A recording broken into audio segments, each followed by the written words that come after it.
Hello everyone, कैसे हैं आप सब। आई होप अच्छे ही होंगे। तो आज मैं बहुत ही अच्छी टिप्स भी लेकर आई हूं और एक रेसिपी बहुत अच्छी लेकर आई हूं जो कि आपके बहुत काम आने वाली है। तो चलिए स्टार्ट कर देते हैं पहली टिप्स की तरफ। तो यहाँ पर जो मेरी पहली टिप्स है फ्रेंड्स, ये दाल को लेकर है। आप देख सकते हैं जैसे हमारे ये जो पैकेट हैं इस तरीके से खुल जाते हैं, यानी कि हम आधी दाल को अपने डब्बों में कर लेते हैं और बाकी का अगर हमारा बच जाता है तो हम किस तरीके से इसे पैक करके हम रख सकते हैं जिससे कि ये दाल हमारी बेकार ना हो, इसमें घुन ना लगे। तो हम इसे पैक करने का तरीका बताएंगे। तो फ्रेंड्स यहाँ पर मैंने एक फॉयल पेपर ले लिया है। सभी के घर में फॉयल पेपर है, तो इसे आज मैं इस तरीके से पन्नी को ऐसे पैक करूंगी कि पता भी नहीं चलेगा कि हमने कभी खोली भी थी। तो बस यहाँ पर मैंने इस तरीके से फॉयल पेपर को मोड़ लिया है। यहाँ पर मैंने गरम प्रेस कर ली है। तो आप इस चीज़ का ध्यान रखें कि वो पन्नी के ऊपर नहीं जानी चाहिए प्रेस, सिर्फ फॉयल पेपर के ऊपर ही होनी चाहिए। तो आपकी जो ये पोलोथीन, आपकी जो दाल है, खुली हुई दाल थी, वो बिल्कुल अच्छे से पैक हो जाएगी। तो आप देख सकते हैं बिल्कुल सिर्फ 30 सेकंड के लिए आपको इस तरीके से प्रेस लगानी है और फिर हटा देनी है। तो इस तरीके से आपका जो ये है दाल या फिर चावल है, कोई भी चीज़ खुली हुई हो पन्नी के अंदर, आप इस तरीके से पैक करके रख सकते हैं। तो आपकी ये बिल्कुल सेफ़ रहेंगी, ना इसमें कीड़े लगेंगे, ना घुन लगेगा, कुछ भी नहीं। और आप इस तरीके से पैक करके अपने पैकेट को रख सकते हैं।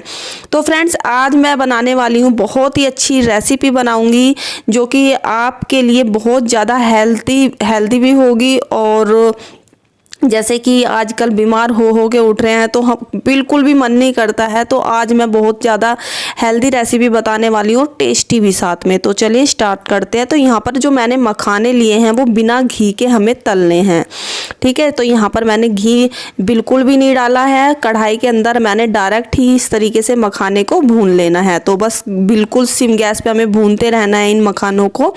यहाँ पर मैंने ले लिया है पनीर। तो ये 200 ग्राम के करीब पनीर है। तो यहाँ पर मुझे आधे पनीर का इस्तेमाल करना है, अभी बाद में आधे पनीर का इस्तेमाल करूँगी। तो यहाँ पर बस इस तरीके से मैं पीसीज काट लूँगी। जितने बड़े आपको पीस काटने हैं इतने बड़े आप अपने पीस काट सकते हैं। तो यहाँ पर मैंने आधे पनीर के तो पीस काट लिया और ये जो आधा पनीर है वो मैंने इस तरीके से रख लिया है, यानी कि आधे से भी आधा पनीर मैंने रखा है और बाकी के मैंने इसमें पीस कर लिए हैं। तो यहाँ पर पनीर भी मैंने काट लिया है। फ्रेंड्स इस सब्जी को बहुत ज़्यादा ध्यान से देखना, बहुत टेस्टी बनेगी, बहुत ज़्यादा हेल्दी भी। यहाँ पर मैंने इस पनीर के ऊपर कुछ मसाले डाल दूँगी, जैसे मैंने कश्मीरी लाल मिर्च डाल दी है, हल्दी पाउडर डाल दिया है और सूखा धनिया भी डाल दिया है। बस इस तरीके से मैं इसे मिला लूँगी। तो अच्छे से मिला लेना है जिससे कि ये जो मसाले हैं इस पनीर के ऊपर अच्छे से कोट हो जाए। तो आप देखते रहना, इस सब्जी जो बनने वाली बहुत टेस्टी बनेगी। तो ये देखिए तैयार हो चुके हैं। इस पनीर को मैं इसे थोड़ी देर के लिए रख दूंगी इस तरीके से मिला के।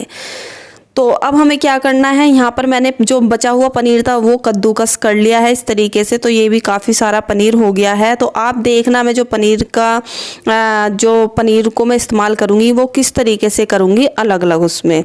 यहाँ पर मेरे जो मखाने हैं वो भी अच्छे से भुन चुके हैं, यानी कि इस तरीके के ही मुझे मखाने चाहिए। बस अब हम इसे निकाल लेंगे। तो यहाँ पर मखानों को मैं अच्छे से निकाल लूँगी। और जो मखाने हैं आप अपने जो आपकी क्वांटिटी है उसके अकॉर्डिंग ले सकते हैं। तो यहाँ पर बस मैंने मखाने को निकाल लिया है। अब मैं इसकी कढ़ाई के अंदर डाल दूँगी थोड़ा सा ऑयल। ये सरसों का ऑयल है, अगर आप चाहें तो देसी घी का इस्तेमाल कर सकते हैं या फिर जिसमें भी आप खाना चाहें उसे यूज़ कर सकते हैं। लेकिन मैं कहना चाहूँगी कि सबसे अच्छा जो होता है या तो देसी घी हो या फिर सरसों का तेल हो। तो जो मैंने अभी पनीर को मसाले के अंदर मिक्स करके रखा हुआ था, उन जो पनीर को मैं उसके अंदर डाल दूंगी तेल जब गर्म हो जाएगा।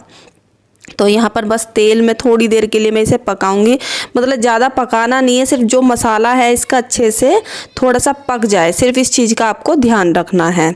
तो यहाँ पर बस अच्छे से थोड़ी देर में ही ये पनीर अच्छे से सॉफ्ट सा भी हो जाएगा और जो मसाला है वो अच्छे से पक जाएगा। फिर उसके बाद मैं इसे निकाल लूँगी। तो यहाँ पर मैं जो पनीर है और ये सारा जो मसाला है वो मैं सारा निकाल के रख लूँगी। तो यहाँ पर बस इसी कढ़ाई के अंदर मुझे थोड़ा सा तेल और डालना है, क्योंकि अब मुझे बनानी है पूरी रेसिपी। तो यहाँ पर बस मैंने 1 चमचे से भी कम तेल डाल लिया है और यहाँ पर मैं डाल दूँगी जीरा। तो जब जीरा हमारा तड़कने लगेगा तो फिर उसके बाद हम डाल देंगे इसके अंदर हींग और फिर बस इसे थोड़ी देर के लिए चलाएंगे। और मैंने यहाँ पर प्याज, लहसुन और थोड़ी सी अदरक इस चॉपर में चॉप करके डाल दिया है। तो बस यहाँ पर मैं सारी चीज़ को अच्छे से भून लूँगी, जिससे कि जो इसकी स्मेल है वो भी दूर हो जाए और मसाला हमारा अच्छे से भुन जाए। उसके बाद हम डालेंगे थोड़े से मसाले। तो इसलिए थोड़े से इसे मसालों को अच्छे से मैंने भून लिया है, क्योंकि फिर इसकी स्मेल आती है, जैसे लहसुन वगैरह की स्मेल आती है। तो थोड़ी देर के लिए, कम से कम 30 सेकंड के लिए इसे भून लेना है। फिर उसके बाद डालेंगे हम मसाले। मसाले में वही वाली कश्मीरी लाल मिर्च है, हल्दी पाउडर है और ये सूखा धनिया है। बस ये सब चीज़ डाल दी है और यहाँ पर डाल दी है मैंने सूखी लाल मिर्च, 3-4 के करीब है सूखी लाल मिर्च। अगर आप डालना चाहो डाल लें, अगर नहीं डालना चाहो तो मत डालिए, स्किप भी कर सकते हैं। बस अब मैं इस मसाले को अच्छे से भून लूँगी, जिससे कि जो मैंने मसाला डाला है वो भी भुन जाए। अब मैं इसके अंदर डाल दूँगी टमाटर। 1 टमाटर मैंने चॉप करके इसके अंदर डाल दिया है। बस अब मुझे ये जो प्याज और टमाटर है, जो मसाले सारे अच्छे से भून लेने हैं, जिससे मैं इसकी तरी अच्छे से आ जाए। जब तक मुझे इसे मसालों को भून लेना है। तो देखिए आप इसमें से तरी आने लगी है, तरी कढ़ाई से छूटने लगी, आप देख सकते हैं। अब जो मैंने पनीर कस के रखा हुआ था, इस पनीर को मैं इसके अंदर डाल दूंगी। तो बस यही इसकी खासियत है। अगर हम इस तरीके से इस सब्जी को बनाएंगे ना, बहुत टेस्टी बनने वाली है ये सब्जी। तो ये जो पनीर है, इसका जो टेस्ट है, जो मैंने घिस के डाला है, इसका बहुत बहुत अच्छा आएगा। आप एक बार इस तरीके से ज़रूर ट्राई करें इस वाली सब्जी को। तो बस यहाँ पर मैंने पनीर को भी डाल दिया। अब मैं यहाँ पर डाल दूँगी कसूरी मेथी। तो ये घर की कसूरी मेथी है, अगर आप चाहें तो मुझे बता देना, जब कसूरी मेथी बनाने का मैं आपको आइडिया भी बता दूँगी। तो यहाँ पर बस मैंने कसूरी मेथी को थोड़ा सा क्रश करके डाल दिया इसके अंदर। फिर उसके बाद मैं थोड़ी सी यहाँ पर हरी मिर्च डाल दूँगी और थोड़ा सा मैं डाल दूंगी यहाँ पर हरा धनिया। तो मैंने थोड़ा सा पहले हरा धनिया डाल दिया, इसकी बहुत ज़्यादा अच्छी खुशबू आती है। यहाँ पर मैं थोड़ा सा जो शाही पनीर मसाला होता है वो डाल दूंगी। तो ये बिल्कुल ऑप्शनल है, अगर आप चाहे डालें चाहे मत डालिए, लेकिन इसके से जो इसकी खुशबू है, इसकी जो मसाले से सब्जी का जो टेस्ट है, बहुत अच्छा आएगा। अब मैं डाल दूंगी इसमें उबला हुआ पानी। तो आप इसे बिल्कुल भी स्किप मत कीजिएगा, क्योंकि ना इस सब्जी में उबला हुआ पानी बहुत ज़रूरी डालना है। क्योंकि अगर हम डायरेक्ट कच्चा पानी डालेंगे, फिर उसे उबालने में टाइम लगेगा और फिर पनीलापन भी आता है। तो यहाँ पर मैं डाल दूंगी अब थोड़ी सी मलाई। तो यहाँ पर मलाई डालने के बाद मैं अच्छे से इसे मिला दूंगी और जब तक हमें इसे छोड़ना नहीं है, जब तक और दोबारा उबाल ना आ जाए। वैसे तो ये उबला हुआ पानी है, लेकिन फिर जब हम कढ़ाई में डालते हैं तो ये थोड़ा सा ठंडा सा हो जाता है, तो इसलिए दोबारा भी हम इसे उबाल लेंगे। इसके बाद हम डालेंगे इसमें नमक।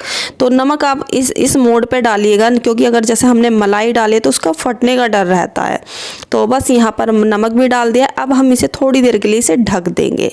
तो इसे कम से कम हमें 5 मिनट के लिए ढक के पका लेना है मीडियम गैस पे। तो 5 मिनट बाद हम इस सब्जी को चेक करेंगे, पानी जो हमारा और भी ज़्यादा अच्छे से पक जाएगा। वैसे तो पका हुआ पानी, लेकिन हमने और अच्छे से पकाया, क्योंकि हम सब्जी का जो टेस्ट है बहुत अच्छा लाने वाले हैं।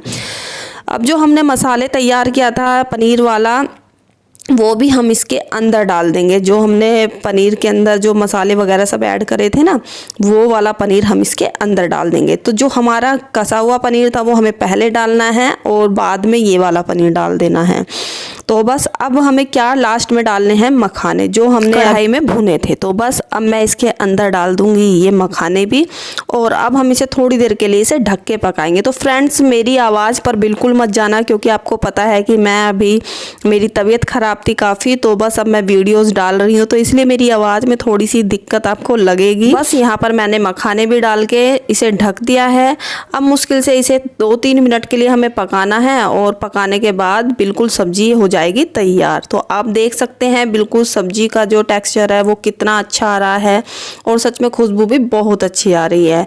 यहाँ पर जो हरा धनिया बचा हुआ था वो भी मैं इसके अंदर डाल दूंगी। पहले मैंने थोड़ा सा हरा धनिया डाला था, क्योंकि उसकी मुझे खुशबू भी लानी थी सब्जी के अंदर। और आप एक बार ज़रूर ट्राई करके देखें कि भाई अगर हम थोड़ा सा हरा धनिया पहले डाल देते हैं, लेकिन हरा धनिया को हमें जलाना नहीं है, सिर्फ थोड़ी देर के लिए डालना है, फिर उसके बाद हम डायरेक्ट सब्जी को डाल देंगे। तो इससे हरे धनिया की खुशबू बहुत अच्छी आएगी और सब्जी का स्वाद भी बढ़ जाता है उससे। तो यहाँ पर बस इस तरीके से सब्जी मैंने अच्छे से पका ली है और 1 मिनट के लिए मैंने इसे और ढका था। तो बस अब मैं सब्जी को आपको प्लेट में करके दिखा रही हूँ, कितनी अच्छी सब्जी बनी है सच में फ्रेंड्स। इसे नान के साथ, रोटी के साथ, पराठे के साथ आप सर्व कर सकते हैं। ज़रूर मुझे कमेंट्स करके बताना आपको मेरी रेसिपी कैसी लगी। फिर मिलती हूँ आपको, बाय बाय।